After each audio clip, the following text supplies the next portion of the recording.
Lights went to court over 61 times over this election, went to court 61 times, courts that also had conservative and even Trump-appointed judges.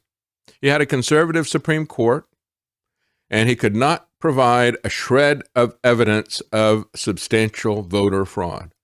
Look, I've always been open to that. I believe that there's a tremendous amount of fraud in every election. But we've had this go on and on and on. We've even had, as I pointed out before, Steve Bannon covering a live event where Mike Lindell was going to bring the receipts.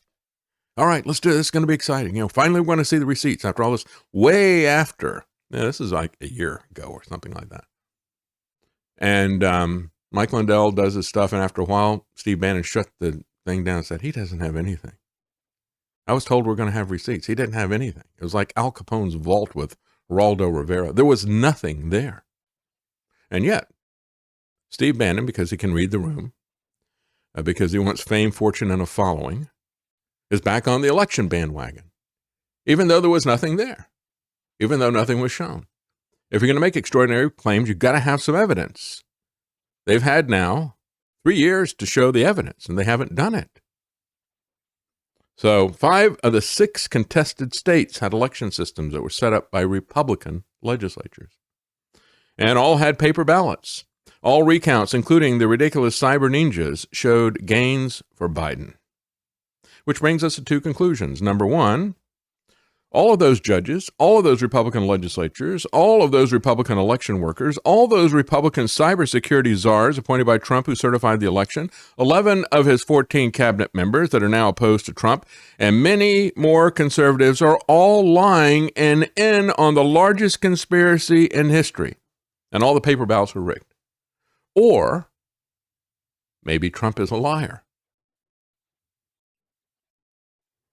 Well put. This is Michael Ramirez. I 100% agree with him. He says, I don't care if Trump is obnoxious. He says, I'm obnoxious. But I do mind when he impulsively undermines the conservative agenda. What used to separate Republicans from Democrats are cold, hard facts. For Republicans, principles matter, or at least they used to. Truth matters, at least it used to. The means are as important as the ends. You understand that? You don't lie to get what you want. And that's what Alex would always excuse. Oh, it's just 4D chess. I know, he's doing the wrong thing. I know, he said he's going to do this. And he's either lying then or lying now, but it's 4D chess. He's really on our side. You got to keep believing in him, even though he's doing everything he always said he opposed. It's simply 4D chess. Very, very complicated stuff you just don't understand. No, it's really simple. The truth is really simple.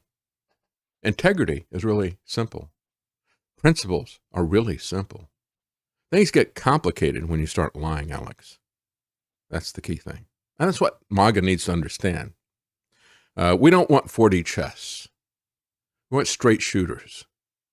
We want people who have principles and a backbone and a spine. So he says, the means are as important as the ends. In my view, liberals deal with things emotionally, and conservatives deal with things factually and intellectually, not with MAGA. There is a derangement, a Trump derangement, where they can do doublethink. I hate the jabs. I hated the lockdowns. I hated the mask. I hated the massive trillions of dollars. But I love Trump who did all of those things. I hate the lockdown mail-in elections, but I love Trump. He said Republicans should stand for God, family, freedom, fidelity to the Constitution, adherence to the law. Well, just think about that. Where is Trump on those issues? God? Trump defiantly worships money, mammon. Always has. Always has. You look at his programs. It's things, money, money, money. Always been about money.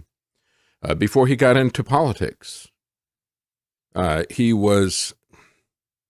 Yeah, you want to talk about family?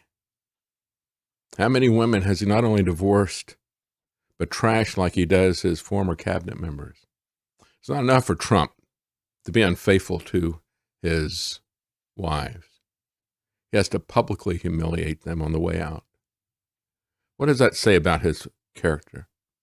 God, family? Where is Trump on that spectrum? What about freedom? What about the lockdown? What about being told you are non-essential?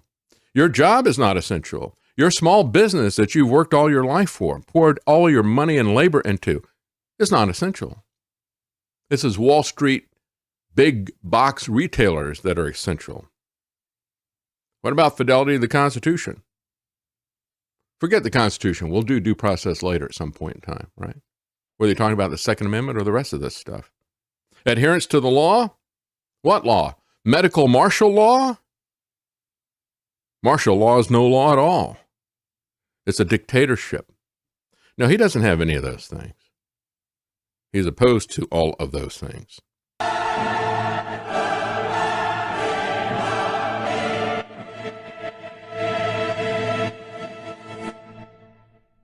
The David Knight Show is a critical thinking super spreader.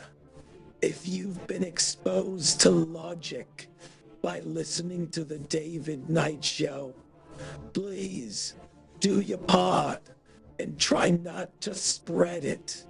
Financial support or simply telling others about the show causes this dangerous information to spread farther. People have to trust me. Trust the science. Wear your mask. Take your vaccine. Don't ask questions. Using free speech to free minds. It's the David Knight Show.